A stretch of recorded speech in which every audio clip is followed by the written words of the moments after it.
Ako ay pangalan, hindi lamang isang panganay kundi pangalan. Hindi ako Tau Gama dahil hindi ako black. Hindi ako Amagwat dahil hindi ako black. Hindi ako ang tunay na Nan-o dahil hindi ako black. Hindi ako black dahil hindi ako masamang ugali. Wala akong kasalanan. Ako ay pangalan. Tao may dignidad. Ang kasalanan ng langit na ilagay ang pangalan ko sa impyerno kahit na wala pa akong muwang o kasalanan ay walang kapatawaran. Walang kapatawaran ng mga architect na gumamit ng aking heartbeat upang ipasa sa akin ang pagpasa ng kaparusahan na dapat sa kanila. Gayong hindi naman sila pinapatawad, sila ay nagkasala ng immortal na pagkakasala. Ako ay tao at hindi daga o anumang mga kauri nito. Ako ay hindi saklaw ng kaharian nila sapagkat ako ay tao, isang maharlika. Nakakagalit na ako ay kinulong at hinusgahan ng mga walang dignidad na nilalang sa kanilang computer maging ng Panginoon nila. Ako ay may dignidad at hindi ko pinapatawad ang mga makasalanan na naninira ng aking pangalan sa aking computer. Hindi ako pinalaki ng mga masasamang loob at hindi nila ako pag-aari. Hindi katanggap-tanggap na ako pa na isang Panginoong may-ari, isang pangalan ang nagdusa, nanganib at lubhang napinsala sa kaparusahan na dapat na tinanggap ng mga makasalanan sa akin. Dahil lamang sa ako ay hindi isang arkitekto. Ako ay hindi kaanib ng battery ng anumang gumagamit ng kapangyarihan o lakas na galing sa kasamaan sapagkat ako ay tao. Kinukondina ko ang patuloy na paggamit nila sa akin ng kaparusahang twice ingrate o double ungrateful na nagmistulang tema ng kanilang kamuyumuhing laro ng kasamaan at pangalipin sa aking pangalan. Sa makatuwid, maraming beses akong pininsala at ninakawan gamit ang twice ingrate, gayong ako ay isang musmos o walang kapangyarihan na akraks. Wala akong kasalanan at wala akong pananagutan. Ang lahat ng aking karapatan at biyayang dapat kong natatanggap ay kanilang siniil, ninakaw at binaliktad. Wala akong ibinibigay na kapatawaran sa mga makasalanan sa langit man o sa maging sa impyerno. Hindi ko pinapatawad ang mga kumilos upang ako ay kutsain at ang aking pangalan. Dahil sa tingin nila ay nakatataas sila sa pangalan. Hindi ako sumasang-ayon na ito ay napapalob sa alinmang delikadesa na mayroon ng maharlika. Ako ay hindi Muslim. Ako ay payapang tao. Akin ang aking pangalan. Hindi ko kinikilala ang sino mang sa itim na si Deno. Maging kabisado ko man na ang kanilang pangalan o hindi. Ako ay tao, maharlika. Ang ako o ay hindi ninyo pwedeng pakilaman dahil ako ay heartbeat.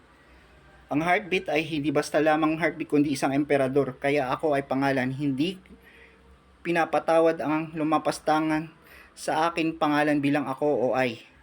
Ako ang nawalan ng disenteng trabaho sa halip na sila ang mabulag. Ako ang nawalan ng kakayahang maglakbay bunsod ng kawalan ng trabaho at pagbabago ng kapaligiran sa halip na sila ang maputulan ng mga paa.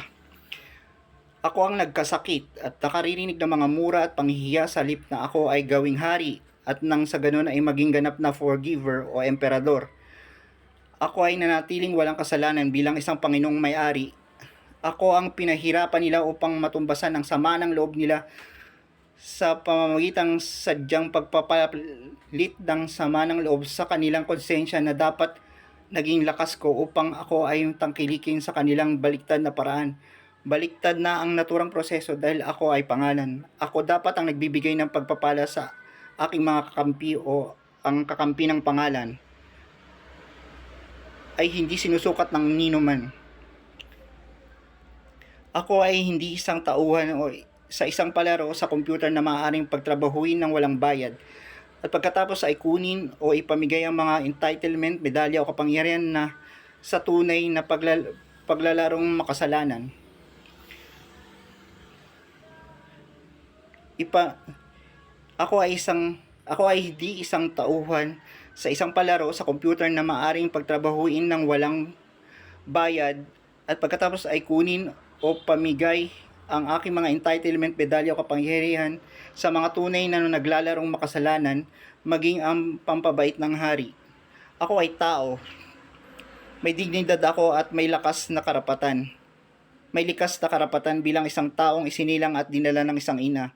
Tahasan kong kinukundina ang mga inakay, maging ang kanilang mga Panginoon o sino mang umaagaw o nagtatangkang umangkin ng aking mga kapakinabangan, pagpapala o karapatan, pati na ang anumang tulong o gamot na dapat kong natanggap kapag ako ay pinipinsala.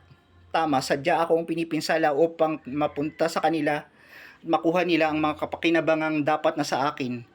Ang aking dignidad, pangalan, karapatan at kapakinabangan ay hindi dapat gawing gantimpala o premyo para sa ibang tao o nilalang.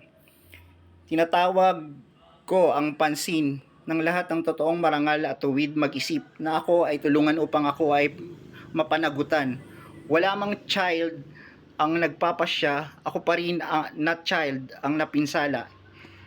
Hindi ako pag-aari ng ninuman, ako ay buhay, buhay na humihinga.